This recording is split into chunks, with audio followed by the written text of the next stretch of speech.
This is very different from the old Quinton, by the way. Really? How so? Well, we used to call him the mugger. Okay. Because he did not care. Right? He would set up on top of you. No, But with age, he's gotten softer and nicer now. I wouldn't say that's true, but I would. It was like, oh, the mugger, the mugger, the mugger. We're out there every day. You're getting away. We'll ruin your day. That's the mugger's way. This is the Connected by Water podcast. I'm your host, Dennis Friel. Special thanks to our sponsors, Starbright, Seaward Systems, Olakai, and Yak Gear for their great support of our show. This episode was recorded in our Seaward Systems studio, located on the eastern edge of the Florida Everglades. And I thank you both for coming. I mean, we were just brainstorming this. This is the Monday after the Jimmy Johnson, and we were talking about doing this, and you guys agreed to come and be here, and I'm so thankful for that. Couple of legends are sitting in front of me. Quinton Dieterle, thank you. You're like one of those names where I'm like, man, I want to get him on the show. And the stars just kind of lined up, and that I'm so. No, I'm glad to be here. It's cool. Yeah, and you are just just a legend, in South Florida, sport fishing, Miami in particular, and you've got a pedigree that many people just aspire to and try to achieve. You do. I mean, yeah, for sure. Come on. And you're giving me this. I don't feel that. You're giving me this sideways look. I mean, dude, you're a legend. And also another legend who was no stranger to this show, and tournament director of the Jimmy Johnson Fishing Championship at Bric Peeples. No stranger to this show. You've gotten your haircut on this show. Yes, I did. To be like Uthred of Begenberg. Still a little to go, though. Yeah. That's where they cut it the first time, was on this show to have the tail and the whole 9 yards. Yeah, absolutely. And of course, we got John here with us, my good buddy John, on the turntables. And before we get started, like we always do, I'm gonna announce our Starbright Do-Gooder of the week, right? And that is none other than Captain Alex Grichke. And Alex is a very good friend of mine, right? And as well, he's kind of in that friend circle of me and Derek Redwine and Corey Redwine and like the whole Project Sea Safe Starbright team up there in Merritt Island. And I want to just really spotlight the hard work that Alex has been doing lately with the clams in particular and the mangroves in the Indian River. I swear to God, like between Corey and Alex, like they are just fighting the good fight, boots in the water of really restoring the IRL. And, almost like seemingly, I think from what I see, single-handedly. I know there are other people contributing, but those guys are definitely leading the charge. And Alex is just, tireless, and he is the Starbright Do-Gooder of the week. So Alex, we thank you for all of your hard work, and you are just an amazing human being, very good friend, just such a kind-hearted soul too, right? Really great guy. And I want to also, on the coattails of that, remind everybody that of the Project Sea Safe Clean Water Collective that we're doing up in Grant, Valcaria, Sebastian, Florida area at the Old Fish House is coming up in the middle of April. And that is, this year is actually, we do this every year. This year's kind of unique. We're going to be featuring Bouncer Smith. And we're going to be doing like a catch photo release tournament for like 4 or 5 days up there. And then a Bouncer will be there, and Adrian Gray is going to be in the IGFA, are going to be there helping with the rules and getting everyone situated and how they can win this tournament. And, I want to remind everyone that is from April 17th through the 22nd is when the Bouncer tournament is. And then the 23rd, 24th, and 25th is when the Clean Water Collective event is, where we're going to be dropping millions of clams into the water and all this stuff like that. So everyone, please come and join us for that event. All right, that is my spiel. We are a Waypoint hosted podcast. You can find us there and watch, listen, and don't forget to subscribe on YouTube, Spotify, and Apple Podcasts. So smash those like and subscribe buttons. And Bric Peeples, I would like you to do the honor of introducing Quinton formally and properly. Could you do that for me? You want the clean version or the way I really know it? I want the way you really know. No. Yeah. Damn it, I'll have 100%. No. There's stories him and I both could tell that we will not tell. Okay. We will not tell. Okay. Keep it clean. Quinton and I have been friends since high school. We were roommates in college. We worked together for years, but he started out working on a boat called the LNH, which everybody knows, Captain John Dudas, the senior, not the John Dudas that's still fishing. Actually, I started out on the Molester. Oh, that's right. I forgot he had the Molester before that. Okay. And then working with John on the Hatteras, worked there for years. And then I believe right after that's when you started working with me on the real estate. We worked there for years. And then he was on a boat called the Triad, Scott Yenser's boat. No, that was Charlie Pasquale's boat. Okay. And then not too long after that, he was on Which the is Dr. J. Ironically related to John Traveling, who obviously runs boats in the area. Oh, okay. And then he was on the Dr. J and won everything there is to win up and down the whole east coast of Florida. Still fished with me a little bit on the sides. We fished Blue Marlin tournaments and some sailfish stuff. We won a bunch together also. That was a Hatteras, right? The Dr. J was a 47? 45, an 45. old, a newer version 45 Hatteras, Okay. which is now an old version, but back then, 30 years ago, it was the newer version. Right, right. And he also has his 45 Hatteras charter boat, the Cutting Edge, over at Crandon Park. And then after the Dr. J, he worked on the Get Lit for years and fished with them all over. Live line. Who? Live line. Oh, I forgot one. Yeah. What was a live line? Live line was a 48 Viking. That was owned by Scott Yenser. Oh, Great friend of mine. He had passed him in away. there. Yeah. And no, that one we won a few tournaments, Coco Plum and some other tournaments. And then he was on the Get Lit, and he fished with Kit and Peter Miller all the time. He made Peter Miller what Peter Miller is today, fishing with Quinton. And then after that, Contender 1? After the Get Lit, I kind of just relaxed a little bit. Right. And then Joe Niebuhr came to me and said, hey, why don't we try this? Him being super tight with John Cooper, who was on my team on the Get Lit, obviously, and one of my closest friends. And I said, yeah, why not? A little different than a Spencer. Yeah. But we'll give it a whirl. You know, I've had little skiffs and, you know, bait boats my whole life. So getting on an open fisherman was no big deal. How'd you like it, though? I loved it. Yeah? You like it better than the sport fish deal, you think? You're, I mean, it's a different ball game, but there's days. Yeah. There's days when you go, man, I wish I was on a big boat. yeah. And there's days I'm glad I'm in a little boat. Right. You know, just for the Running, maneuverability. gunning, all that. Yeah, because you know you're fishing 360. At Yeah. the big boat, you're fishing 180. Mm-hmm. So you know, there's a lot of advantages, but sometimes there are disadvantages when it's super nasty or it's rainy or you know, and you have kites that are getting wet. And on the big boat, you could throw them in the engine room and dry them. On the little boat, you better have 100 kites. Yeah, right. They're dry. I've been there. That's for sure. Yeah. So yeah, pros and cons, but Yeah. you know, I enjoyed it. You know, and we did that for, you know, time goes by so fast. It seems like to me that was just last year, but it was really 2022 when we won the series. Right. And The quest for the crest, right? yeah, Yep. so we won that, and I was pretty happy with that. I'm like, maybe we'll slow down. Joe was, you know, loved to have the contender competing, but it, you know, it was a lot of money, and he was just like, hey, we'll take a break. Mm-hmm. And so I said, well, maybe it's time for me to take a little break from the tournaments. Right. Still on my charter boat Sure. like crazy and still fishing all the time. But, and then came this tournament. So this tournament, you come up and you fish with Astra Sails, Mm-hmm. right? And beautiful job, well done. You know what I mean? It's not the easiest tournament in the world to win. You did phenomenal. The last day was a little like back and forth, right? It got a little kind of crazy there at the end, right? Take me through that if you could. Well, it kind of started off on the first day Uh-huh. where we had fished our practice days on Tuesday, and we were late getting out because the owner was committed to work. Okay. So, which I guess we got to do. Right. So we were, you know, not thinking about canceling it, but it was like almost like maybe we'll just make this a tackle day or something. And all the guys were like, no, man, let's go. We're right here. So we went out to Dania Boyle, Mm-hmm. and that's been one of my favorite spots over the years. I mean, Pete Miller and I fish that all the time. Mm-hmm. But we put up the kites, and just as we're setting up the kites and adjusting the kites, one of the guys, you know, these are real fish heads. These guys on this boat were true fish heads. And he just flips, you know, I'm like, let's flip out a, you know, flat line while we're waiting, you know, because we're just kind of adjusting the kites. And he goes, I'm on.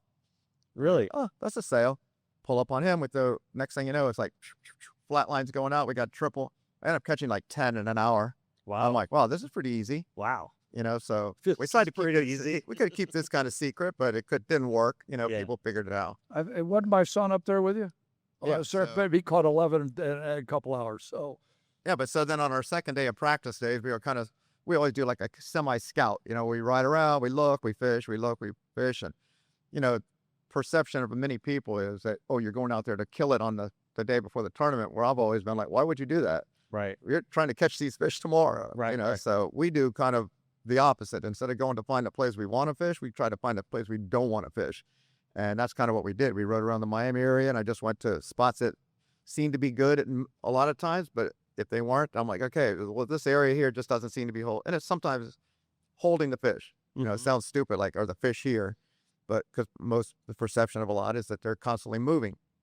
Well, they kind of move to where they find food. And when they find food, then they will maybe, hover over areas or wrecks or on the reef or whatever. So we eliminated a lot of spots on our first day, or our second day of practice days. And then came day one of the tournament. And we're like, okay, so, it hasn't been great up north, but it hasn't been bad. It hasn't been good south, but you never know, because that's where I'm from. Right. And I said, I think we should, on our first day, let's go hit where we caught 10. It makes some common sense, right? So we get there early, because we leave early just to check the conditions. The conditions were there. It was north current and fairly blue water, not purple. But there was a lot. While we were sitting there at first, there was just flyers popping up. And, oh, look at the little ballyhoo over there. And a little bust over here. All the signs you want to see. Yeah, and I'm like, Yeah. oh, this is going Right. to get really dirty real quick here. We're going to, and so here comes a boat. I'm like, oh man, I hope they're not going to stop here. Yeah. This big Viking pulls out. I don't remember the name of it. Stops right on it. Now, we had drifted off to kind of make it look like we were just broken down or something. But they pulled right up to the boil. And I'm like, oh man, now what are we going to do? So I had seen Louis on the Sandman, who is not one I like to reckon with very often. Right. Right. Yeah. Whenever you see him, that tells us. I mean, I fished with Louis when we were 6 years old because I worked for his father, and Brett, who's both of them amazing fishermen, probably the best around. Yep. And he had taken off to the north, so I felt pretty good. We'd have to deal with him. And here comes a little boat, and then I look in the horizon and I see the Sandman coming back again. I'm like, oh man, don't even tell me. I said, let me go guard my spot on the boil because it's like a half an hour to go. And here he comes. And he was very polite, honestly. He drove off to the south and he did his thing. He didn't come and inhibit our area. I mean, did he know you were captain in that boat? I mean, I think he did, yeah. Because he had told me later on that he heard. Yeah, I'm sure you guys have that mutual respect level. So, Yeah, you know, for sure. that's good. I do for him. Yeah, for sure. I do for all of them, but there's a different version of love there. When you get to that level of I mean, there's only not a few, but there's a good amount of but the legendary captains like the Dudases and the John Louis and even Art and all those guys and you and it's a different level. You know what I mean? Yeah, you got to respect everyone there, but there's a different level there. Yeah, I do respect all of them, but I do find it in my heart sometimes to go, I got to give this guy a break, and especially if a guy's winning and you're not, you're not going to go trying to ruin his day. Yeah. So that's this is very different from the old Quinton, by the way. Really? How so? Well, we used to call him the mugger Okay. because he did not care. Right. He would set up on top of you. no. But with age, he's gotten softer and nicer now. I wouldn't say that's true, but I would. It was like, oh, the mugger, the mugger, the mugger. We're out there every day. You're getting away. We'll ruin your day. That's the mugger's way. So that was our little song we'd sing, and Brett Dudas and I made that up one day fishing in my little boat. Oh, that's great. Because that was where the mugging came from, in the little boat. Oh, they're in the Dolphin, and we'd see them, and the other people wouldn't see them, and next thing you know, we're right there. So, but it really wasn't in sailfish tournaments. But yeah. So then that day, the first day, here comes Louis. He sets up, not on us by any means, literally a half a mile away, and the big hatters. And then here comes a well-trained Richard the Fourth. Yeah. And pulls up right into the north of us, and misses one right off the bat, which I got a little chuckle from. Mm-hmm. He missed 3. No, I know. Oh, 3? Wow. And then he catches one, and then we all just sat there for a while, and nothing was happening. And I could see you're not going to win a tournament there. Right. So we kind of said, as much as I didn't want to do it, I said, let's just run to the north, see if we can find some good looking current and some water, some bait, or whatever we need to do to maybe try to win this thing. And as soon as I got up to Boyd and I looked and I saw all these boats there, I'm like, oh, Yeah. what did I do this for? I knew not to do this. But we couldn't get a bite just sitting there. I mean, a boat's right next to us catching triple. The Tropicat, one of my, Wow. I love those guys. Yeah. And they caught a triple right next to me. And I was like, wow, there's maybe going to be some more fish here. Because we were to the north off the breakers and most of the people were off the flat tops.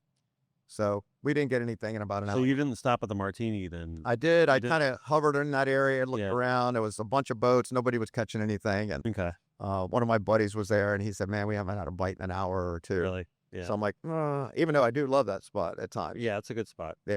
So, and it looked good. It Mhm. looked good. It was like, maybe I should have, thinking back, but we didn't. And Oh, you did exactly what you're. I was going to say, I think what you did was pretty good. yeah. So that was our first day. And then we weren't getting bites. And I was like, you know what? Screw this. So we had our baits out and we were just getting ready to move.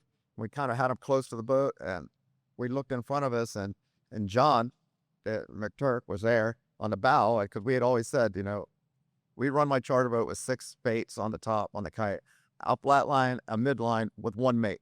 Right. We don't need 6 guys staring at 6 baits. Right. You know, so let's spread it out, show the love. And, you know, we said in the beginning, we're going to win this by seeing something that no one else is going to see. So he goes to the bow and I'm talking to him and someone said they saw something by the bait. So I looked back to the back and then he looks up and goes, hey, this guy just missed one. And he was only like 100 yards ahead of me. Okay. Like his kites were literally 50 yards in front of my bow. So I'm like looking and I see a little splash and he goes, I think he might have missed another one. I go, yeah, I just saw that. Everybody raise your baits up. So we raised our baits up, scooted a couple hundred yards to the south of them, reset, boom, boom, we catch a double. Oh, nice move. I'm like, okay, this is what I wanted. This is how we're going to win this. Right. So then at that point, we just ran our kites out, put them in through the first clip, ran the baits back into the tuna tubes and kind of just hovered down the edge. And then, God love him, I saw Ray jump one off. So we pulled up to the south of Ray, we plopped him out, we caught one. I should include Ray in that list of people. Yeah, he's good too. Yeah. Yeah, so he's done his share of winning. Yeah. So he missed one, unfortunately. I hate to see my buddies miss one, but he did, and we caught him. And then kind of time ran out. And actually, that aggressiveness probably hurt us a little that day because then we saw the real chill. I think it's the chillin' or the real chill. Just the- chillin'? Just chilling. Up to the north of me, like a mile, and you can't miss the boat because it's like 80 feet long. Uh-huh. And I saw him spinning around. I go, bro, let's get up there. Maybe there's some pack of fish in there. It looks like he's in real tight, which he was, like 70 feet or so, or 90 feet. So I leave where Ray was sitting just a hair to the north of me because we had just caught that fish. I go around Ray's bow and I run up to where this just chilling is.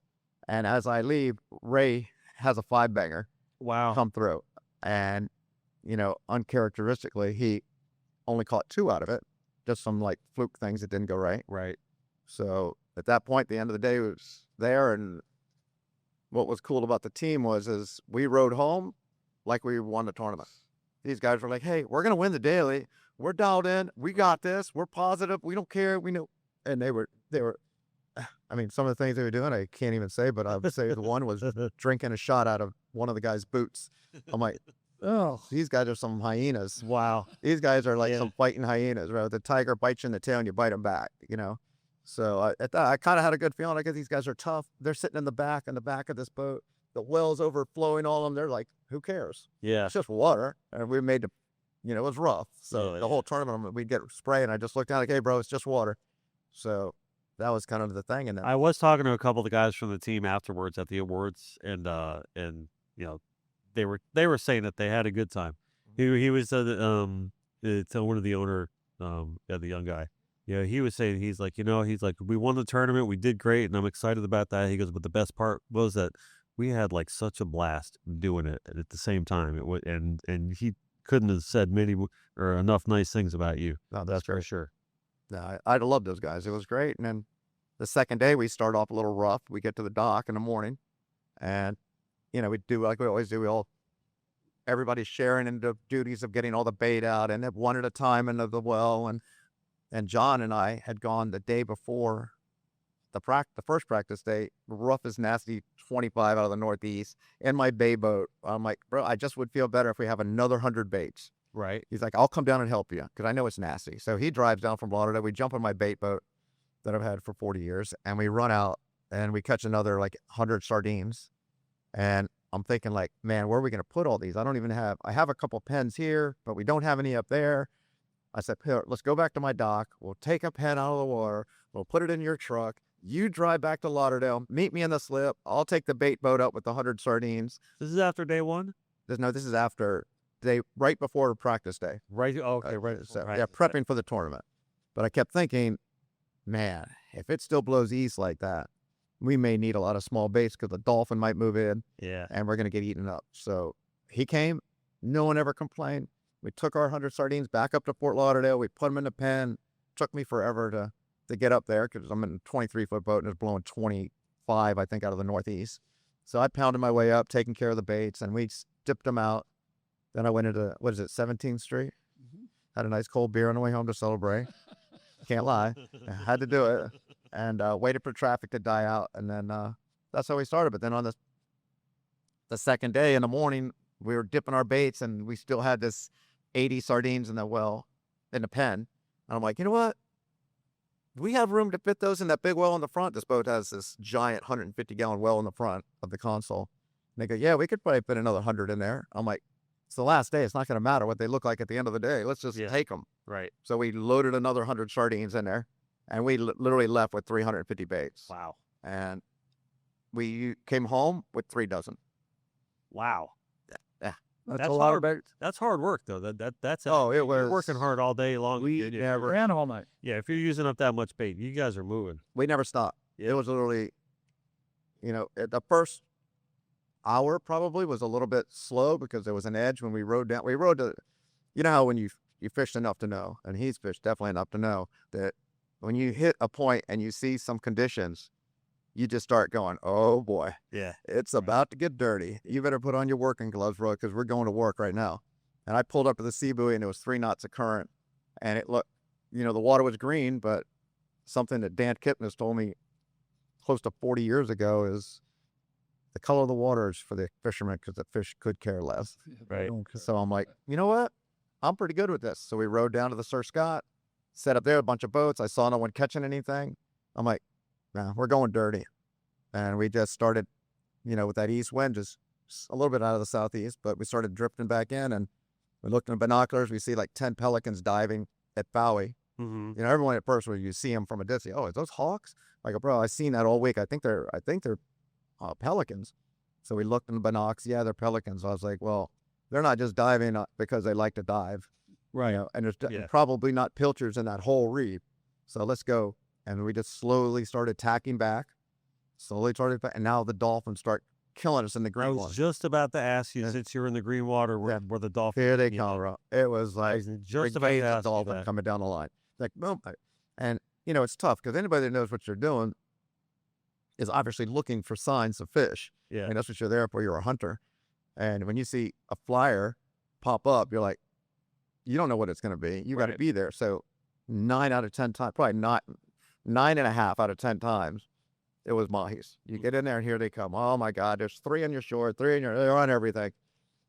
Everything in. All peanuts?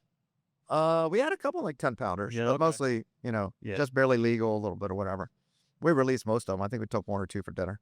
And then a couple other times you see the flyers push and, oh, here come blackfins, but the springtime blackfins, the bigger ones, not late spring, but the early like 20 pounders and stuff, 25s maybe. So we get those. It's just like rods bending the whole day. I mean, it's like, oh my God. And then we get in, we drip through all that phase, and there's this little teeny faint line right in front of the light, probably 70 feet. And I would go, let's just give it a whirl. And line goes down. Like we were so many dolphin going on that I see the right long starting and it's going real slow to the south. I say, hey, be careful on that right long. That might not be dolphin. And we fight it, coming tight, it's coming real slow. I go, it might be him, bro. It's not jump. Sure enough, like 100 feet behind the boat, he kind of comes up, and in that green water, you just see all that lit up fish. And That's the best feeling, isn't it? I'm like, oh my God. Especially after going through all that, and then you connect on one. Especially only catching 3 the first day. I'm like, wow, we're starting off good. Yeah. We waited till 3 yesterday. But here we are at 9, and we got one. So let's, we always call it like cracking the code. I said, I I think I kind of cracked this code. Let's see what, we can do with this shallow water, dirty water, tons of bait everywhere. We're going to get eaten up. I'm so glad we brought all these baits. And at that point, we just caught that fish, and then we set up, and we went for like 45 minutes, I think. And we're like, man, I know they're in here. And I can remember the exact words I said. I said, we're going to get them here. You watch. And as I say that, I look to the left, and so fast, like literally looking at it, like I'm looking at this mic. I'm like, they're like, bonehead? I go, no, man, I think that's a sail. Mm-hmm. Oh, yeah. And there's one on the left middle. Boom. Coming from the south, eat our left side, and 2 sails, and 1 frays off. But these guys are like lightning. So we burn one off, but we're still fighting the other. They just snap the right side in. I run to the south. They fire out spinners. We catch a triple out of it. So I'm like, okay, now that's how we're going to do this. Yeah, And that's how we're going to do this. that's how we're going to do it. And that's kind of, it started the rhythm, and these guys are super positive, and they're looking at the Chillin, and they're looking at Priceless, who had, I think, 11 at the time. And they go, they haven't caught anything yet. We're catching up. We're not just like staying with we're actually catching up to these guys. That's probably right about when I sent you a text. Hey, are you planning on winning this thing or what? Yeah. I get a text from him, and I'm like, oh, yeah, I'm trying. I don't know what I think I did. I said, I'm trying, brother. Yeah. And so then we just kind of started working that area, and then we didn't get a bite for like 45 minutes or an hour or whatever. And I saw Louis taking off, running to the north. I go, Louis ain't running to the north for no reason. He must have seen something. So I called Dean Panos, a good friend of mine. He's another one of the legends here. Yeah. And I said, hey, have you caught anything? He goes, yeah. Who told you that? He goes, I meant to call you, but yeah, we had a triple right off the bat, but I haven't seen anything since. And I said, in that dirty water, right? He goes, yeah. I go, all right. Just confirming that's, my feelings are right here. As soon as I hang up the phone, I put it down, I look back, boom, boom, boom. We catch a triple. I'm like, oh, now I'm You got to call him back. yeah. Now, I did. No, he now calls things me. are He getting goes, interesting. No, he calls me. He goes, well, didn't I help you when you won the series 2 years ago too, and told you I caught a triple off the boil and pump it and off Holliver? I go, now you mention it, you did. Yeah. You did. 'Cause I was riding next to him. I'll never forget that day. I was riding next to him. I saw him fighting something. I had planned on fishing the boil there, and he had a triple on it. I just slid in there and caught 19 there. Wow. But in that area, whatever. But so yeah, so this tournament kept going. He kept texting me, not a lot, but a couple little inspirational messages, let's keep it going. And then I don't know if we're supposed to say that or not. Hey, listen, when, I'm going to pause and actually address that, because I think it's important, right? I think if once you get to a certain level and you've been fishing for longer than some of these guys have been alive, and you've developed that network, I think you've earned that network. Like, I don't care. Well, What Quinton, says I've about it. literally been friends almost our entire lives. Yes, so. when you get, I don't care. Listen, that's like I said, another level. It's all another level, man. That and it's earned, man. It's really earned. Well, I really, really was very happy that he won this one, because he's fished it. I don't know how many times that he's fished it. Yeah. And he won finally. Yeah. And he earned it. He deserves it. There's nobody better. The guy is a great fisherman. Yeah, it looks like he put on a master class. Yes, he Right. did. It sounds like it, at least. I really am. I'm enthralled by the way you're telling me, like, how this has all gone down chronologically. It really is a beautiful thing to listen to, because it sounds like you made a nice painting. Like you're an artist that made a nice painting this week. You know anybody that makes nice paintings? Yeah, I don't know. yeah, I know a couple. No, I know one real good one. No, it was special to me too, because not only finishing off that day, we had all the guys, like I told you earlier, with 3 guys on a bait. We went back to that because we just caught all these fish, and we're getting close, and they're getting fired up, and they're young. And when you're young, you sometimes skip the little things, which Right. they really didn't do. But they went back to the bunch of guys in the back of the boat, and I said, hey, John, we really need to get a guy in the front. I'm telling you, man, this is gonna end by seeing something. And I'm telling you, this guy, and he's got W written all over him. This guy's a winner right from day one. And he steps up to the front of the boat, and I'm looking at him, and I'm kind of like standing facing north, but looking left at the left side, not really watching, looking at the right side, not really the left side. Yeah. Greg Braswell's on that side, and Skylar, and they don't miss. So I'm like, they got that side. I'm watching this side. I'm watching for free jumpers, you know, from 12 o'clock around, and I kind of see a splash, and it catches my eye, and then John's like, "Hey, free jumper right here." And literally, he was only like 75 yards. I could see the face of the fish like clear as day. And he hit the water, and I saw how he veered in toward us. Like, he didn't just go straight. He kind of hit, and he took a shot towards us, kind of. Yeah. So I was like, "Oh my God, dude, get him up, get him up, get him up. Take off some of those baits off the left side. Make sure you got flat lines." So I knock off a couple more lines. Now we have 3 flat lines. And we race down to the south of him a little bit. And I'm like, when I tell you, I'm just like literally talking to him right here. I'm like, looking at the fish, looking at the spot. I'm like, "Hey, when that bait hits the water, leave it in free spool until I tell you." So we race. I go, "Okay, drop that left short." He drops it, and I see the bait streaming back. I go, "Let it go, let it go, let it go." Drop the bat, and here comes the sail. Crashes on. I'm like, "Oh, this is going to get dirty." The 2 guys in the front throw the baits way up in the front. I throw it in reverse. Thank water, and this boat goes everywhere. When you hit it in reverse, I stop the boat immediately. Everything sinks in the water. They throw baits off the bow. I'm on. I look off to the side. "You're on the long too."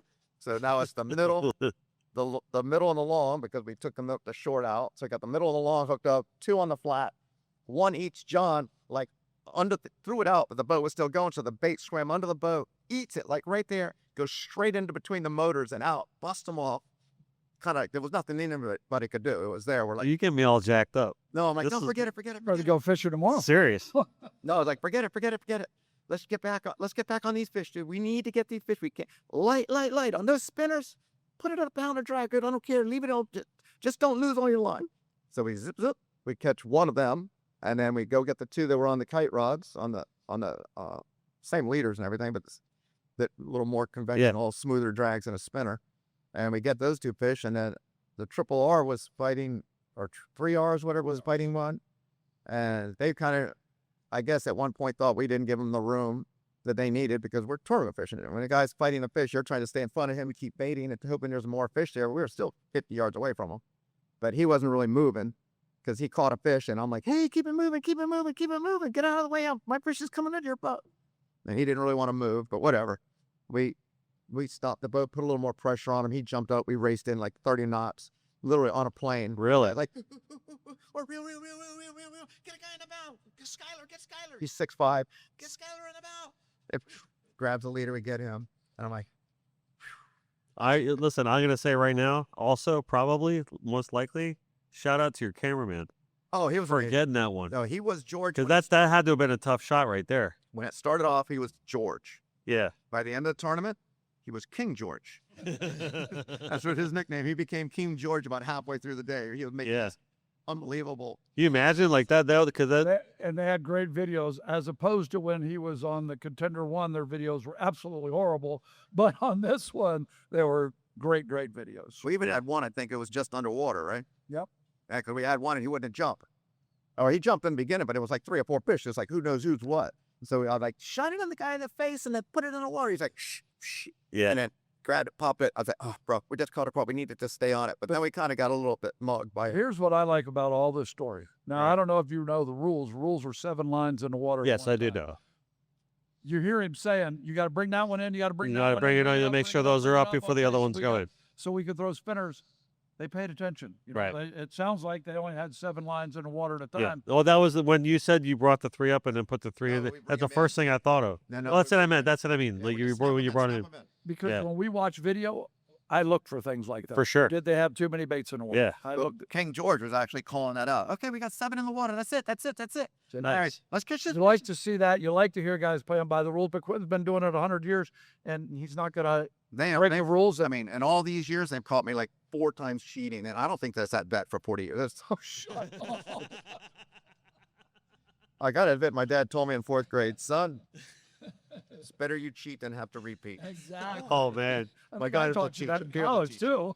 What we say? We talked about this yesterday. Was if you ain't cheating, you ain't trying hard enough. That's it. You ain't cheating, you ain't competing. No. But he would never cheat, especially when he knows I'm the tournament director and I have to look at his videos. Right. I would Right. never cheat. And he would Ever never cheat. cheat, ever. Ever. I So- would. I'd give away that whole tournament Yeah. I didn't think it was right.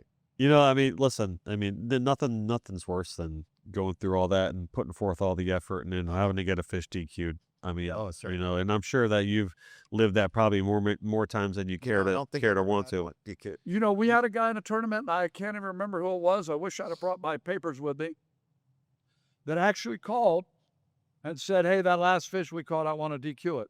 I'm like, okay, why? He goes, well, I looked back at my tracks and I went outside the north boundary and I want to DQ that fish. Good guy. Well, I remember that. Who was that? I don't remember who it was, but great guy. But did somebody call him out on it? And he said, well, I better get out ahead of this. And Oh, maybe, yeah. But Maybe. whatever the case is, he called and said, I want to DQ this fish. And I admire that. Yeah, you got to respect that. Yeah. 100%. I mean, Well, when we won the Reef Cup on my charter boat, the oldest, slowest boat, but I don't remember what year, the last thing that those people at Ocean Reef wanted was for me to win. No, they do not like Miami They Bay. do not want us to win. And really, that's a thing? oh yeah. Tell me more. Tell me more. They kicked me out. What? The next year they kicked us out. They said, we think you cheated. I said, well, you claimed I cheated. You came to my boat. I showed you my GPS tracking line and then you were okay with it. And it showed that I was a quarter mile from, at the time, Triumph. Yeah. And we're all good. But now oh no, someone said they saw your mate hook a fish. I'm like, oh, okay. Well, Someone said. and this was years ago, the Reef Cup, you were allowed to kite fish. Right. But because I think I did good there. Was it a dead bait tournament now? No, it's like ballyhoo. And John Okay. Louis went down there and won one year. They banned kite fishing because of us Miami guys. Well, they kicked him out too. Yeah, and they kicked Louis out. Come on. Yes. Yeah. They kicked us both out. What? Yes. And then they banned kite fishing and would not allow kite fishing. And it hasn't been but the last 5 years they've allowed kite fishing again. But you Oh, get you less gotta- points. Come on. Yes. I don't even know how to say it. Quinton Dieterle and John John Dudas. Dudas, yeah. Really? Mhm. You're going to ban those two guys from Ocean I was Reef? there and they banned us. They banned you from the tournament or from Ocean Reef altogether? No, I go to Ocean Reef all the time. Okay, yeah, that was, Tournament. They came to the boat. but said, still. we're not going to allow you to continue in the tournament. I'm like, why? Well, They last want year, their members to win. They don't want outsiders win. Right. They do That's not. all it comes down to. Yep. That's awesome. But now, do they let some Miami boats? I think Jill did a couple of years ago. Hello's fishing it this year, and I have gone on other boats and actually I did fish it on the Cutting Edge. Yeah. I forgot about that. Yeah. I think they've allowed the charter boats from Miami to come back, but they had banned kite fishing for years and years and years. And now, if you kite fish, I 2 think to you 1. get 100 points, and then you get 2 points if you catch one on dead bait. So, Okay. I mean, not dead bait, but live ballyhoo, you Right. get 2 points. Flatline. Is Is it- it kite fishing or flatline? Yeah. Okay. And I think is it 2 or 3? No, it's 2. It was 3. Now it's 2. It's 2 2 to 1. 2 to 1. Good trolling? Not Right, trolling, they're but just just gonna- live they're just gonna ballyhoo, flatline fishing it, out yeah. riggers, no kites. Well, kite fishing is an advantage. I understand. Well, then fish as best as you could fish. They want their boats to Well, the win. problem is that These guys are dipping kites all day long. That's probably we why. have like I was Right? saying. They're yeah. They don't kite fish very much. They Yeah. all live ballyhoo fish down there. It's easy. They go out to the patch, they catch some baits, they go put them out. Their owner fishes for a couple hours, he catches 2 or 3 sailfish, and he's happy. He comes in, he has a Mai Tai, and he takes a He's net. happy. Yeah. And that's the way they fish down All there. right. So here's the problem. As in this last tournament, like I'm telling you, these guys we were fishing with are animals. They're just like they're hyenas. They're just like they're quick, they're fast, and we're kite fishing, but we still caught half our fish on flatlines. But they would have only counted as a kite catch in the Reef Cup because you claim that you're going to kite. You have to pick what you want in the morning. Are you Right. going to kite fish or are you going to flatline? So even though we were kite fishing but caught them all on flatlines casting, those would have been considered just a Right. kite fish bait, Okay. fish catch. This is for the Reef Cup. Yeah. Once you tell them what you're doing that day, that's how your fish count. Interesting. I never knew that about that tournament. Kite fishing or flatline.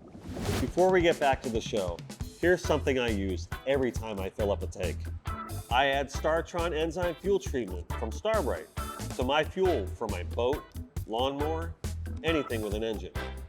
It's designed to keep fuel fresh, help prevent ethanol-related problems, and keep engines running smoother and starting easier, especially when your gear sits between trips.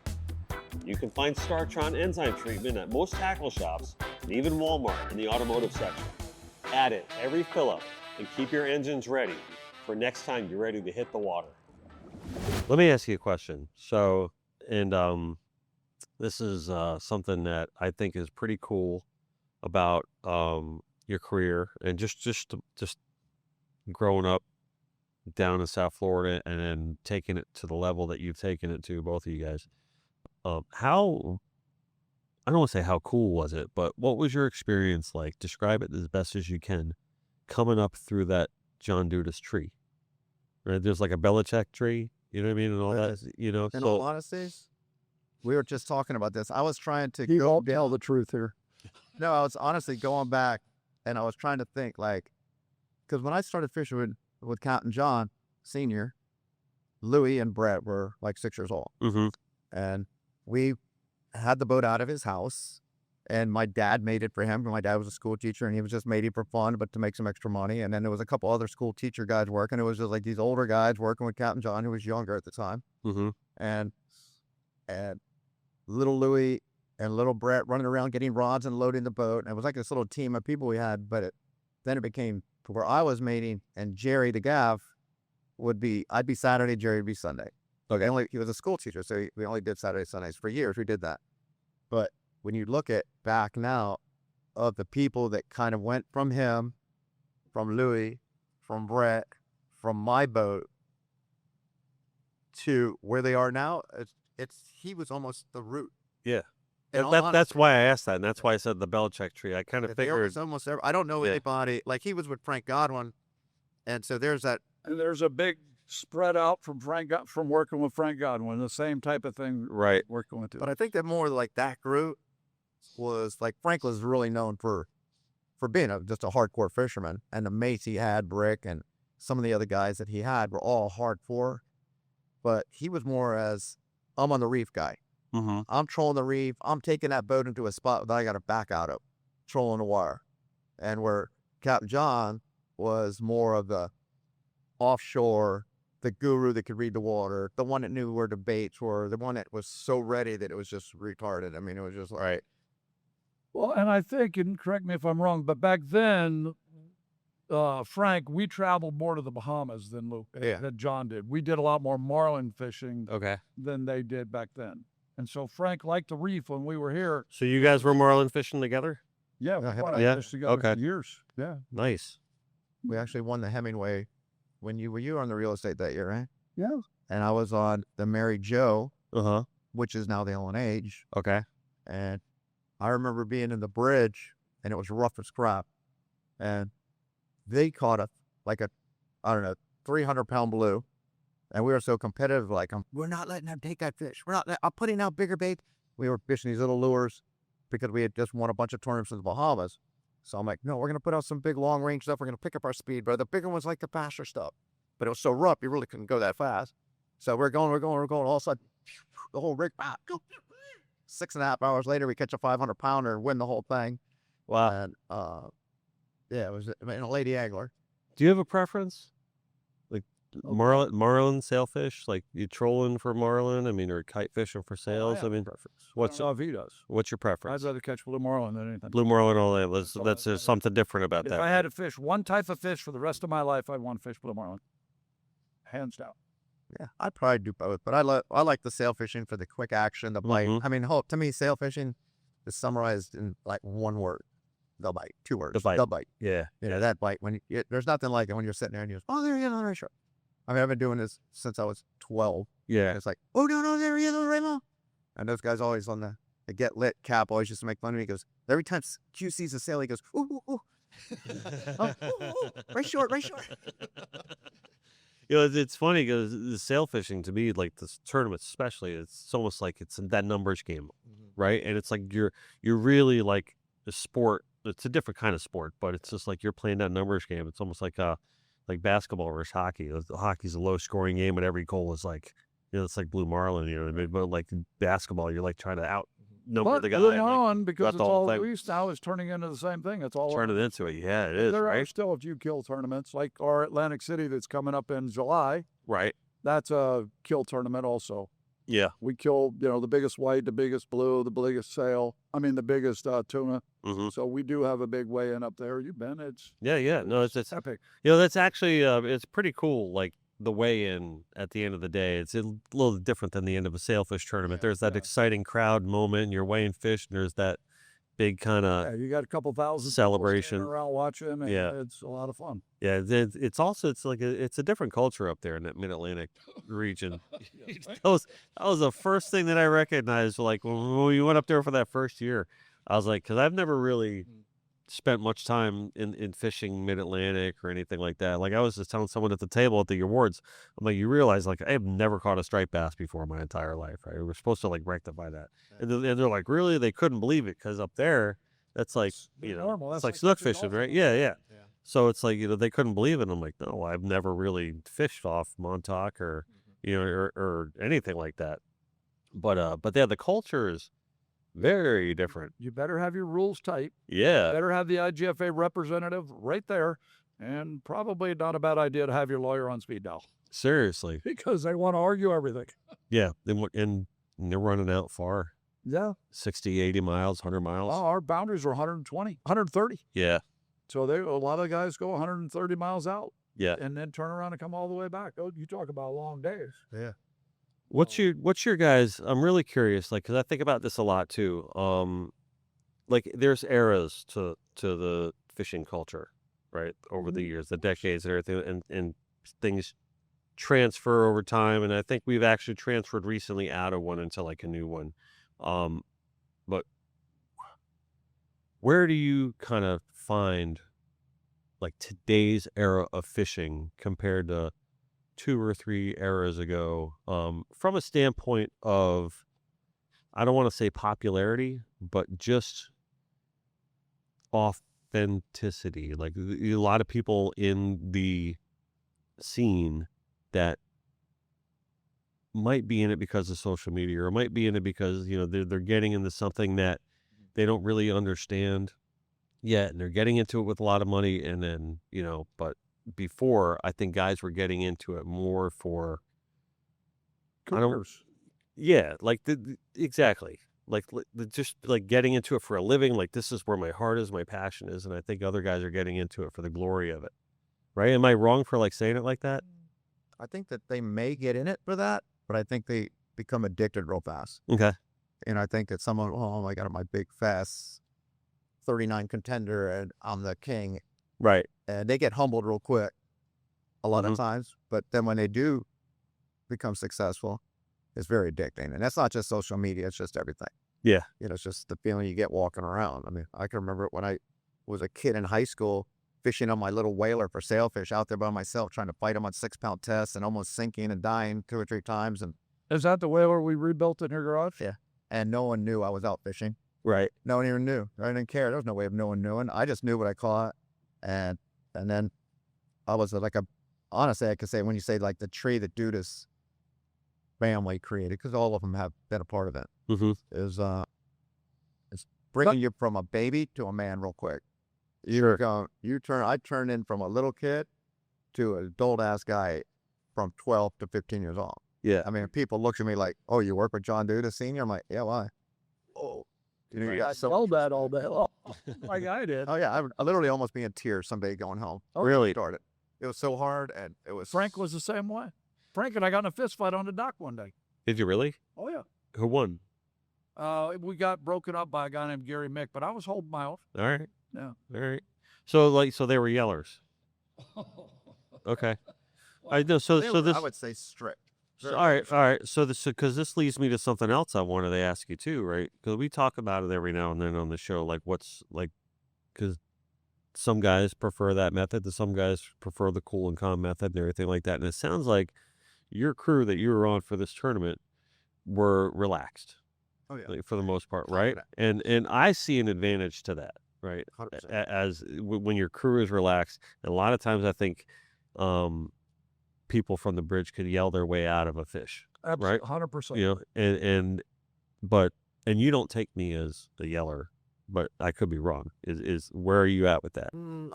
I used to yell more, but I've learned It's of no use. I could tell you a story. As I yelled when I got on the Get Lit, the first day, I'll never forget it, JC, I don't even remember what boat it was, crossed in our path behind my boat, like literally in our spread, doing something. Right. And it was one of the first tournaments on the Get Lit. And I was like, Oh, get out of here. a million words. Mm-hmm. And all of a sudden, Not up and good. I looked at, here comes Pete. Q, don't yell anymore. Kid doesn't like it. All right. Now he goes, no, we don't need to yell. Like, okay. And at that point, I was like, I'm not yelling anymore. Really? I'll just take it like it is, bro. We lose something. And Get Lit was a whole different Right. blend of vitamins. This was the healthiest team ever. We didn't drink on the boat. We already smoked weed. It was just like, we just go fishing. Mm-hmm. And we don't eat lunch and we don't eat breakfast and we just fish for Sport. 8 hours. Yes. You're because working. We all had a passion to win and to go fishing.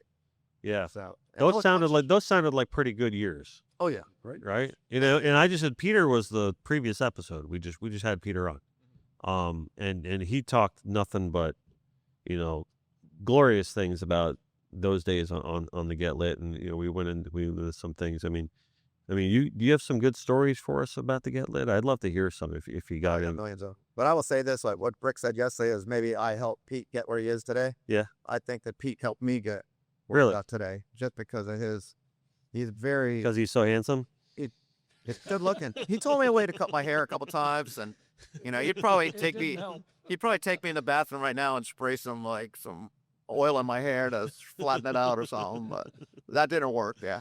But no, we have great. Going back to the yelling, and I learned this, I don't know how long ago. If you yell at your mates Right. or your anglers, all they're going to do is screw up worse. Right. Because now they're nervous. Before that, they're trying as hard as they can. They're doing the best of their ability. And if you start screaming and yelling at them, it just gets worse because now they're nervous. They're scared. They don't want to get yelled at again. And then what do? They just screw up worse the next time. Yeah. So yelling serves absolutely no purpose. Yeah. I agree. Unless I it's agree with something that that school of hurts. thought, but yeah. So yelling is very counterproductive. Yeah. Yeah. I agree with that. Yeah. So no yelling on the Get Lit. No, Get Lit was, it was funny. It was like everybody had a spot. I had the experience because I'm obviously doing it for longer than those guys. You had Froggy. I don't think in all the years he was on the Get Lit ever dumped a kite in the water. Mm-hmm. He just methodical, quick, methodical, zero mistakes. You had Pete working the right side, angler B. I mean, if he missed a fish, we used to call it old man mad fish or something like that. But he just played it in. But he was a motivator, and he's an amazing fisherman. People will think, oh, he just made it because he's pretty. He is pretty. Not that I He ever is. noticed. This is why I like to give him crap about it all the time. That's why I always say that. But I know Peter. I had titled that episode "Peter the Great," and I meant every word of it. So I know he's an amazing, Yeah, but he's a amazing great fisherman. and- Yeah, And Kit had eyes like a hawk, and he rarely ever missed a fish. yeah, If ever. I can't even hardly remember. Our hooker ratio in that boat was like 90-something%. Because when you're that alert all the time, and on a bigger boat, it's just slower. Everything's slower than it is on a little boat. yeah. So we didn't miss a lot of fish. So we had Cap Hinckley, and I call him the Goliath man. If he got a fish on, I was like, just Looser, Cap, looser. Yeah. sir, no, you laid it up a little bit. Hey, it's just like, but he, we just hardly missed up, and they were, with Froggy on one side and Cap on the other side with Kit and Froggy with Pete, and then we had guys like Claudio Martinez that went with us in the World Sailfish, and he was a little like my size, he was small and agile and slid around, and he was great. And we had Kelly Mayo, who was like our engineer, our cameraman, and he dove off the top of the fly bridge, slid down like a double Lindy into a roll, slid into like a snowboard look. The double Lindy. So the back to school. The back to school reference. Yeah, so it ends up like this with the camera to catch one flick of the black sail going off the bow to get a release in a tournament, which gave us like second or third place. So, I mean, you had the perfect bunch of guys. And, Yeah. But we had stories of just like with 39 sails in one day in Palm Beach. Just unbelievable days. I mean, It was that's the kind of boat that like defines an era. It really, really did in tournament fishing. And like really when the Get Lit was going, it was really like one of like the boats, like really. And it was it's kind of interesting and purely coincidental that I had 2 Get Lit guys on the show back to back like that. You know, really that's by happenstance, but I think that's pretty interesting. And we're all still best of friends. Yeah, that's cool. I talked to Kit the whole way to the awards banquet. Oh, really? I was like, oh man, I remember that day. I was sort of like that kid. Yeah. Oh man, I miss it. We just got to get out fishing again. And he's going fishing with me on my charter boat in 2 weeks. Okay. So, And the other, he's talking about that bond that he had with those guys. Well, Froggy that he's talking about is also a very good friend of mine. Well, all day Friday during the tournament. Well, in the afternoon, I won't say all day, but once they started moving up the leaderboard, he's texted me, Bric, I want to come to the awards banquet. If Quinton wins this thing, I want to be at the awards banquet. Can I go to the awards banquet? Yeah. I'm like, Cooper, you are Contender. You're sponsored by Contender. You're the Contender dealer. Right. I said, they're our oldest sponsor, one of our biggest. Of course you could come. He goes, yeah, I know, but you should. Frog, you're friends with the tournament director, me. You're friends with the lady in charge of letting you in the door, Patty. Of course you can come. Well, I just want to be there for Quinton. I just want to be there. I'm so proud of him. That's cool. I'm so proud of him. And he goes, but don't tell him. I want to surprise him. And so he came on Saturday and surprised Q and hung out with us for the night. oh, it was so like surreal too, because I was doing something looking this way. Yeah. And I'm so used to literally having Froggy there for every time we won. And I turn around and I see him coming. And for a second, I'm like, oh, Froggy's already made it here. And I'm like, wait a minute, what are you doing there? And I'm like, damn, bro, that's the ice. But speaking of which, I didn't get the pictures. Didn't Paula take pictures of the 3 of us at the awards night? Yeah, I got him. Well, how come I don't have them? I'll send them to you. All right. No, but it was just great. And he's like, yo, bro. And I texted him this morning and I said, hey, just getting back to you. You sent me some stuff, but thank you for coming, bro. I go, bro, I was the happiest man in that place. I'm Yeah. like, some Nice. people, He was. That's that's pretty cool. and that's after 20 years of fishing together. That's awesome. More than that, probably. Yeah. Yeah, 10 years on the Get Lit, 9 years on the C1, and then random fishing all over the place. Yeah. I mean, I go down and fish with them in Costa Rica just to go for fun. Oh, Mate for fun, bro. I know you didn't have a mate for the week. It's listen, it's really, really great to have friends that love when you win. Oh. You know what I mean? Like I got a good handful of friends, and Derek and I talk about that all the time, where it's just like we just want each other to win all the time, and it's such a good feel. Like I feel better almost when I see him doing good than I feel better when I do it good, because then whatever responsibilities come with your successes and all this stuff like that. But when I see him doing great things, and we're artists, and a lot of people don't have like artist to artist relationships, so everyone's like jealous of each other, whatever like that. But it's good to have friends that are in your corner like that. It means a lot. I mean, it makes everything mean more. And speaking of that, I do have. Oh, look at that! Who texted me? Peter Miller. Uh-oh. All right. What? All right. He says, ask him what comes to mind when you say Angler B or the Miller Band. It's just, That's what he has. that's a great feeling, bro. Yeah. I called that number so many times, and he'd be just, I mean, I'll tell you one story. It was just, it I reminds was going to say, Yeah. it's like there's a story hidden in here that he doesn't want to tell all of it. No, there's so many moments that I've just yelled out for the Miller Man. And I will say this, if Miller Man calls me right now for something, I'm Yeah. going to change what I got to do to do it. And we still fish. I still fish with him. We fished a couple weeks ago, and we jump on his With boat. Peter? Yeah. Yeah. I mean, we're going to always fish together, but yeah, I just think of Miller Man. I just think of a guy that wants it more than as much as anyone you've ever seen. Yeah. That's Not- what I He can't- just seems like the epitome of competition to oh, me. he loves it. Really. And he's going to come ready no matter what. Yeah. And he could have 105, and like Froggy had 103 beaver going to Key West the year we won the World Sailfish, and he got out of the boat when I saw school sardines on the way down to catch them. I'm like, bro, you look white. He said, oh man, I'm messed up. I'm like, well, go lay down, dude. We don't need you out here catching sardines. We're catching 4 at a time. Right. No, and took all the meds he had to, went to the clinic, whatever, got all this stuff, fished a practice day like nothing ever happened, and like he's a tough individual too. Right. And Pete's the same way, and Kit too. Every one of those guys.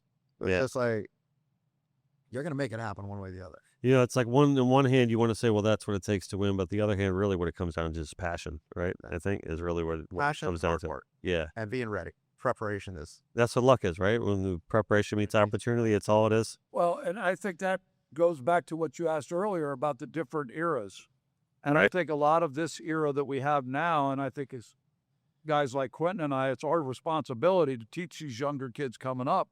But how many guys do you run across that this is what they want to do for a living?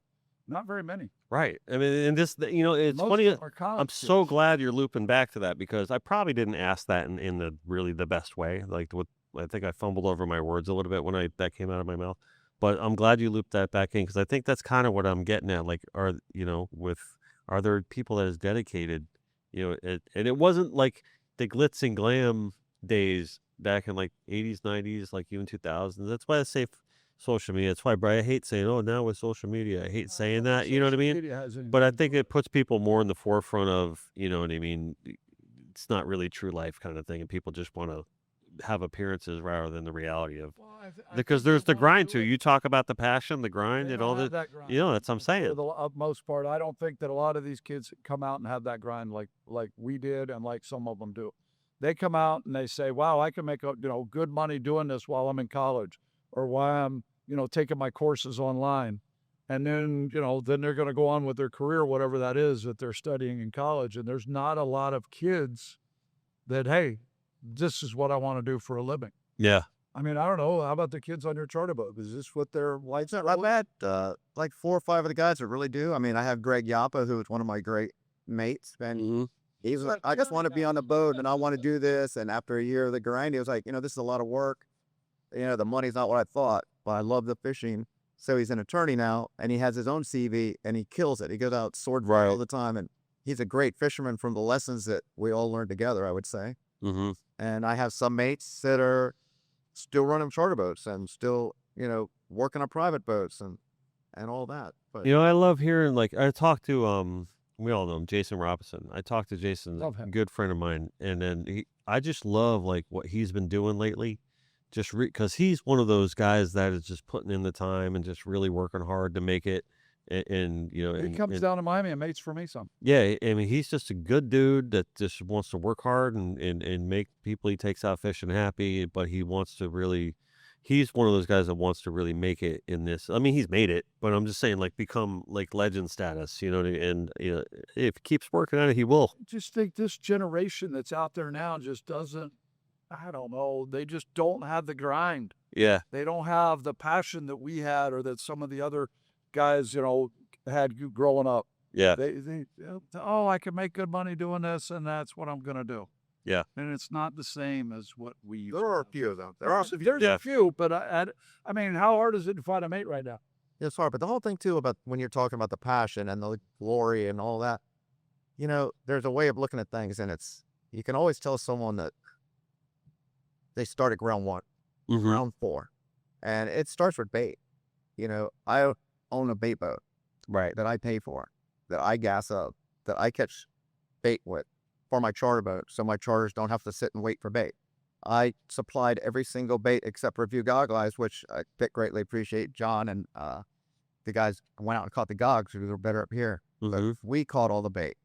I don't say, hey, John, you owe me for the bait. No, that's part of the game, bro. Right. I'm not going to win this tournament with you guys if we don't have good bait. So, like, I have rarely bought bait. If I bought bait maybe twice from Jim Mulcahy on the Get Lit because my bait boat blew a motor, So it starts with, It's funny how you hard are you mention going to that. work with that? It's funny you mention that, because it never fails. Never freaking fails.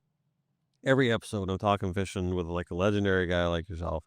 You're talking about whatever aspect of fishing. I always find some parallel to draw between art and fishing.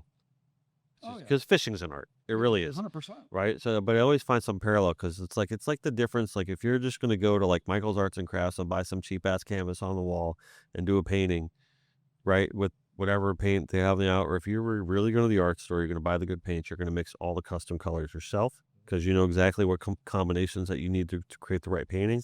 You can stretch your own canvases. You're going to do all the right things the right way. right? You could tell in the end the difference between that painting and the other one. Sometimes that's the difference. Now you may not realize it, but that's why. Just like the guy that comes out and charters you isn't going to realize it, but he just knows that you're the one that catches all the fish. You're the one that treats everybody right. You know what I mean? But they're not going to know why necessarily, but there's all those little things in the back end that you do that never get seen or never get talked about or anything like that make you the best. And that's it. Yeah. Yep. And that's what separates, that's what I always say, man. It's like the difference between good and bad, right? It's not that much. No. To be good at something, and I tell this to my son. My son plays hockey, right? He really wants to be good, and he says he wants to play in the NHL one day. And I'm like, all right, well, you're only 12, so we can still have that dream. You know what I mean? It's fine, and I'm going to go with it. Cool. I don't know. Maybe you will. Maybe. You know what I mean? But I tell him, I'm like, listen, you want to get good at this? He goes, yeah. I'm like, all right, then all you have to do is work hard at it, right, and love it. That's it. You keep doing it and love it, you're going to get good at no matter what you do. If you love it and you work hard at it, you're going to get good. Will you get great? I don't know, because the difference between bad and good, that's what it is. But the difference between good and great, that's another level. That's mixing your own paints. That's stretching your own canvases. That's catching your own bait. Yeah. And rigging your own leaders. That's it. And The right way. yeah, it's like I do crimps. Nobody likes crimps. Yeah. I've used crimps ever since the Get Lit days. Mm-hmm.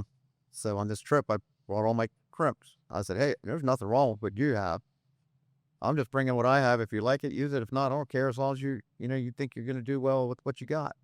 And honestly, I know I saw them out there a little bit. I don't know if they were out there the whole time. Probably not, because I only made about 80, and I think we went through 200 liters. So Yeah. we definitely fell short somewhere. But yeah, you just make your stuff. There's a feeling about, if you take your car to get the oil change and you do it, you get a change, you drive it home, you're always wondering, I wonder if I got to put the oil cap on. I wonder if you do it yourself, you're like, yeah, man, this car is dialed in. And that's the way I feel. When I leave, like our second day of the tournament, we got to the boat in the morning, one motor wouldn't start. I'm like, oh, this is not good. So we're all like, and luckily we have one of the guys, Matt. He works on me, knows him. He got in there and I'm like, hey, bro, I got a sledgehammer here. I know the starter doesn't start on my boat, which hasn't happened. This is going back 20 years on the other old 370s. Right. You got to whack that starter. And so we poured WD-40 in it, and it took us a half an hour. Lipton was a screwdriver and tapping it, and blah, blah, blah, to try to get it loose because the Venix wouldn't pop up. Then finally we hit it, and it started. Put the car on, let's go. Forget it. Don't shut the motor off. And it probably won't start right now. Right. But yeah, that's like, Probably won't start right now. Well, unless you have the sledgehammer. Yeah. no, you can take a sled. I always carry one in my back pocket. Well, that's because you don't score. Eat it. Yeah, I got 4 around.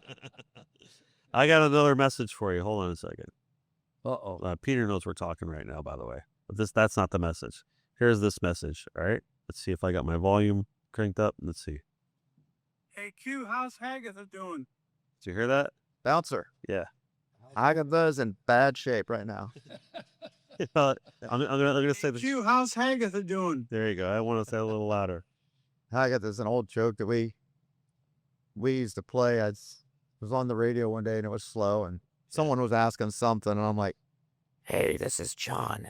I'm out here fishing with my wife, Hagatha. She's a real good girl. Only problem is I just caught her smoking the mop pipe, the wooden mop handle. Thought it was a cigar. and we just kept it going. And so Bouncer would always ask me in the morning, hey, how's Agatha? I'm like, oh, Agatha's not doing good. John, they haven't spoken in a while. I think she's leaving John. And I'm like, Bouncer, this is John. Hagatha left me for Captain Neil. and he'd go, oh, he's dating Neil? I'm like, yeah, she's cheating on me with Captain Neil. And then Neil would call me, Hey, what are you getting me? I don't know Hagatha. Who's Hagatha? Dude, I did an illustration. I did an illustration series for Marlin Magazine once about Docktail, some funny stories. And Sam White, I think, was the one, the editor of that one. Yeah, and you told a story in that. What story was that? Was it the German guy with the? I don't know. All right, I can't remember the story. It was like good. So anyway, all right. There's one more question. That's Adrian Gray. And actually, when Bouncer retired,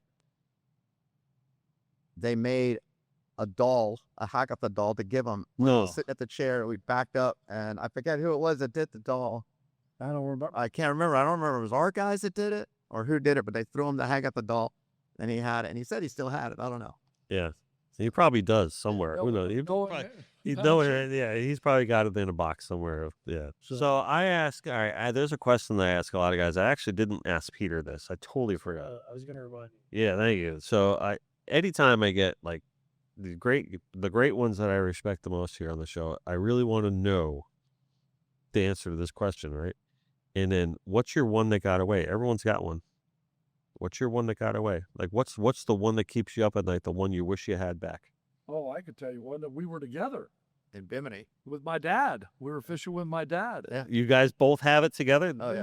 We were fishing together. All right, I was I need to hear he this. was in a cockpit I need to hear this. and left short. Left short, just put out a giant swimming mullet, I believe it was. Was it a mullet? Mullet or mackerel? Mackerel. Where are you fishing again? Bimini. In the Bimini, that's right. We were fishing a Bimini Blue Marlin tournament, and all of a sudden, No, but it was funny because I was sitting on the first step. You climb up to the bridge, and I sit right there, and I'm watching the bait. It's literally right in front of me, and I just said to his dad, "Maybe we're gonna get something big. Why not? The other guys did." He goes, "You never know in these waters." I go, "Yeah, I was a kid. We were like young." we were young. All right.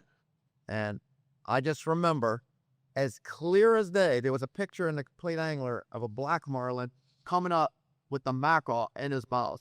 Okay. And I can Right. remember looking and going, "Oh!" and just blew, engulfing this thing like this. And it was in his mouth, just like that Yeah. night. And I saw it laying in his mouth. And he closed down. We set the hook. We were on, and it was like, This fish was so big, he was throwing a wake behind him like a Boston wake. yeah, looked like No. a submarine coming up. Look, Really? It was like, breaking over his back. And we had him off for our second, and then we got the line. for a little more than a second because he was out there. He pulled off a bunch of line. He was out there and jumping. He couldn't even jump all the way out of the water. It was just these little lunges like this, and his head sticking out of the water. And I promise you, and I've caught a lot of blue marlin to this Right. day, that fish was over a grand. That was my Really? shot, our shot at a grander. And it Wasn't that the same day that JC caught the 945? I don't remember. What were you guys fishing with? Right, we were fishing with his dad on the warpath. No, No. Like what we were on, we were on like the 31 Bertram or 30. Were we on the warpath? Yeah. Which one? Had to be our first one at Bertram, 46. 46 Bertram. like what was your setup? Like you prepared to catch this fish? Yeah, okay. It was the only rod that his dad had in the closet that we didn't mess with. All the others we had to re-rig. That was Yeah. the only one, and the line the dapron was rotted. At the end, we were like, "Shh." He said he had borrowed it from his friend Skipper, and it's been in the air conditioning, and everything's fine on it. And the Dacron came apart. Because I married because the reason I asked that is because I hooked in like this is like Memorial Day when I was in my 20s. I hooked into a huge blue marlin that just kept greyhounding away, like huge back, like ooh, like that. But we were dolphin fishing. We were going to go to a barbecue after this. We just ran out for a couple of hours. I was fishing with a Penn Senator. You know what I mean? And it was like, there's no way I'm catching this fish, right? But then the thing was just like, all right. Did it start smoking? They usually Yeah, started it was. smoking. Yeah, it was this, and then it snapped me off. I'm like, well, I was happy I got to see that. It was the way I don't count that as my one that got away because there was no way I was catching that. This fish. one was at least mine. I was one of the ones that got away. Yeah. It's All right. Nice. Nice. Big. Probably the biggest fish I've ever seen to this day. Yeah. Yep. Really. Yeah, it was big. The biggest one that you've seen to this day. As a fishing, yeah, Really. that fish was big. Sounds like I a big promise push. you, it was over a grand. Yeah, it was big. Nice. But got away. Yeah. It's all right. I'm still chasing it. Yeah, we'll get him one day. Yeah. I have no doubt about that. I'm not quitting chasing it. I have no plans You're to not ever Quinton. retire. You're not Quinton. Tom Quinton. Take care of my I could take tackle if I could just mention these guys on the boat. They were Please just do. this weekend. Please do. They were amazing. We nicknamed them, John McTurk and I, the hyenas, Okay. because they're just crazy. But it was Brian Mm-hmm. who sells bait. Do you remember Brian's last name? That's what I wish that I had my papers from the Yeah, but tournament. he sells bait in Lauderdale. Great guy. His brother Matt. Uh-huh. We had Skylar, 6'5", could reach a leader forever. Right. We had Shane. Brian Dyer's last name is DeMuth. Yeah, Skylar Demuth. We had Shane O'Connor. Yep. Amazing angler. We had King George, the cameraman, the feast. So, John McTurk, Matt, Brian, Skylar, Shane. Oh, Greg Braswell. God, if we forgot Greg Braswell, I wasn't going to let you forget Greg. Greggy's a boss. He's a Key Biscayne grown guy. Worked on the LNH for a while. Then went and got some good training on some other boats, and then he is where he is today. He's working a regular job now, but he still wants to get out there and compete, and he is a competitor. So, and all those guys they were a blast to fish with. I mean, I would fish with them any day of the week. They were as good as the teams that I've had in the past. Yeah, that's fantastic. Exciting, encouraging, optimistic. Just, I mean, every positive word you could say. And John put his heart into building that team. Yeah. I mean, he didn't just call me and say, "Hey, you want to fish?" And literally, people are calling me, "Hey, you know, John McTurk." Yeah. They're calling to ask if you still want to do it. Do you still want to? I'm like, have them call me. Have them call me. Like Pete called me. You know, everyone's asking me, and so it was a good feeling to see that he wanted to get the old guy out there, and I'm glad he did. Yeah. Well, listen, you hit a home run. That was The game-winning home run. So, yeah, and This was the second time the Astra Sails has. second time was it 2017? I think 17. was it 17? Yeah. They won in 2017, and it had Greg Graham as a captain back then, another very good captain, but not Quinton Dieterle. no, yeah, he's good. He's real good. And Listen. we might want to mention that they did win $441,000. It's a living. That's why you fish Jimmy John Johnson. just came off to me. He said, "Q, you know, you deserve it. I want you to have this whole." Oh, I know. And it was $5 on the table. But that's why people bought you fish the dinner. Jimmy Johnson tournament for that big giant payday. Yeah, big payday. Great parties. You're fishing against the best of the best, and there's no doubt about it. And listen, every year the Jimmy Johnson brings it. Well, we like to think that we do it bigger than better than everybody else, and I don't think anybody can really argue that. Right. Exactly. It was a great tournament. It was a lot of fun. Nice. So, Well, listen, gentlemen. I mean, I love you. I thank you so much for coming in. got it. Thank you. I mean, this has been outstanding. You laid it down for us today. Yeah, thank you so much for doing that like that. You Yeah, know, that's right. that was really special. And It was nice to get the strategy and his thinking behind it all. yeah, Normally, he doesn't think a lot. you let this guy talk about you all. Show it there. You've been doing it for 40. I was going to say, you've been friends forever. It goes in one ear and right out there. Can you imagine we were roommates? Let me get Yeah. Let me shake it out. One ear out. Yeah, that's because there's nothing in there to stop it. Oh, it's a clean Oh, it's a clean shot. I get it. We were roommates in college for a while. It was tough.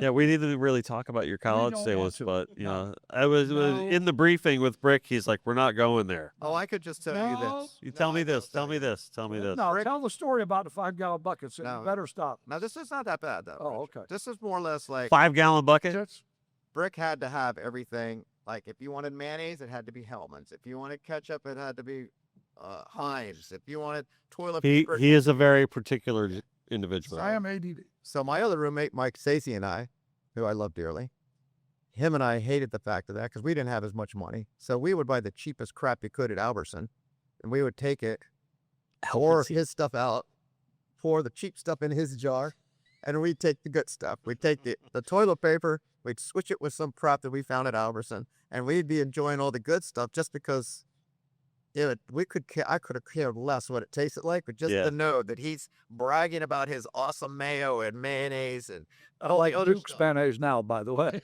Whatever. it Oops, was. is your deal No, now? I'm just talking. Those are just two of the items, but it literally with the whole refrigerator. What he had, Yeah. cut the thing of his chicken out that had the best chicken, and he would have, and we put the crap in there and put the lid back on it, and he just think he's eating all this. And the steaks, we stole all his good steaks.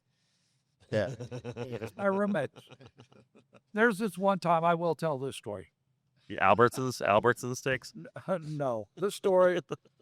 Quinton and Mike I had the master bedroom because I paid more. I said, look, I'll pay more. I get the master bedroom. I get my own bathroom. Quinton and Mike shared the whole bathroom. Scratching his head over there. I will not tell the 5-gallon bucket story. Okay. I could tell you later. Honest? Mike and I are in the living room watching TV, whatever we're doing, and all of a sudden we hear this blood-curdling scream. I mean, at the top of it, as loud as he could scream. He's screaming, I mean, unbelievably loud. And I had a friend who had this big python in an aquarium at our house. Uh-huh. You know, that was because he couldn't have it in his apartment, so we put it in our house. So Quinton is screaming like somebody's stabbing him. And he's sitting on the toilet using the bathroom. So we're like, oh my God, we better go check and see what's wrong with him. I opened the door, and there was a linen closet right as soon as you open the door.